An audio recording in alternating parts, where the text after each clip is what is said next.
9/1/2026 ला government of महाराष्ट्रानं CET सेलच्या ऑफिशियल वेबसाईटवर एक नवीन नोटीस जारी केलेली आहे। या नोटीसमध्ये कोणते पॉईंट मेन्शन आहेत त्याची आपण सविस्तर चर्चा करणार आहोत।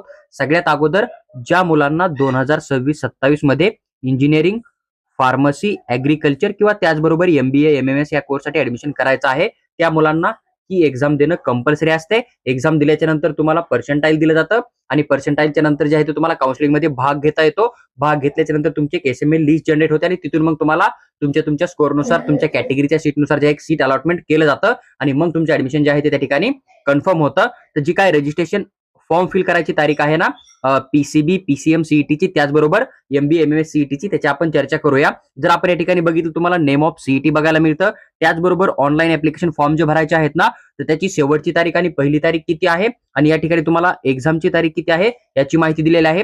जर आता आपण MBA MMS CET चा विचार केला 2026 साठी तर ऍप्लिकेशन फॉर्म सुरू कधी होत आहे 10/1/2026 ला आणि शेवटची तारीख 12/2/2026 तुम्हाला बघायला मिळते। जर आपण एक्झामच्या तारखेचा विचार केला तर जी काय आपला फर्स्ट अटेम्प्ट आहे ना तो 6/4/2026 ते 8/4/2026 मध्ये तुम्हाला बघायला मिळतो।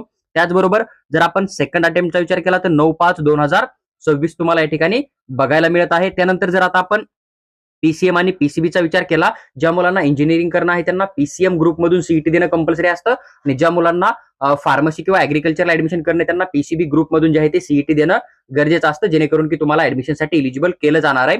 जर आपण आता सुरुवातीची तारीख बघितली ऍप्लिकेशन फॉर्मची तर 10/1/2026 बघायला मिळते। इन डेटचा विचार केला तर 12/2/2026 आहे।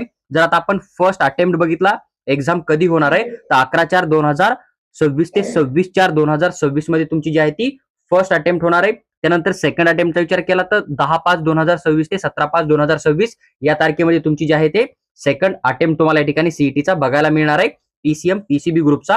ज्या मुलांना ही एक्झाम देणं आहे त्या मुलांना 12/2/2026 च्या अगोदर ऍप्लिकेशन फॉर्म भरणं खूप महत्वाचं आहे। आता या ठिकाणी तुम्हाला ऍप्लिकेशन फॉर्म भरताना एक अडचण येणार आहे, ती अडचण कोणती आहे तर या ठिकाणी यांनी साफ मेन्शन केलं किंवा तुमची जी काय अपार आयडी आहे आणि आधार आयडी आहे ना ती ऍप्लिकेशन फॉर्म भरण्यासाठी मॅन्डेटरी आहे। मग तुम्ही कोणत्याही कोर्सला अप्लाय करताय, नर्सिंगला करा किंवा आता जे फॉर्म ओपन झालेत BEd चे MAd चे किंवा मग आता जे फॉर्म आहे तिथं PCB किंवा PCM चे या ठिकाणी जर तुम्ही CETचा फॉर्म भरताय तर तुमच्याकडे अपार आयडी आणि आधार कार्ड असणं खूप जास्त गरजेचं आहे। आधार कार्ड सर्वांकडे असतं, अपार आयडी ज्या मुलांकडे नाहीये ते मुलं काय करणार आहेत डिजी लॉकर नावाचे जे काय आहे ना तर त्या ठिकाणी जाऊन तुमची अपार आयडी तुम्ही क्रिएट करून घ्या जेणेकरून की तुमच्या ऍप्लिकेशन फॉर्म भरताना तुम्हाला कुठल्याही प्रकारे अडचण येणार नाहीये आणि अपार आयडी जी आहे ती कंपल्सरी आहे त्याच्यामुळे तुम्ही ती बनवून घेणं खूप जास्त गरजेचं आहे। आणि येणारी जी काय प्रत्येक अपडेट आहे ना ती CET सेलची या नावाची जी वेबसाईट आहे या ठिकाणी तुम्हाला बघायला मिळेल। तर तुम्हाला वेबसाईट सोबत कनेक्ट राहणं आहे आणि जर तुम्हाला वेबसाईटवर जाऊन अपडेट मिळत नसेल किंवा PDF रीड करून जर समजत नसेल प्रोसेस नेमकी कशी करायची तर तुम्ही आमच्या छोट्याशा चॅनलवर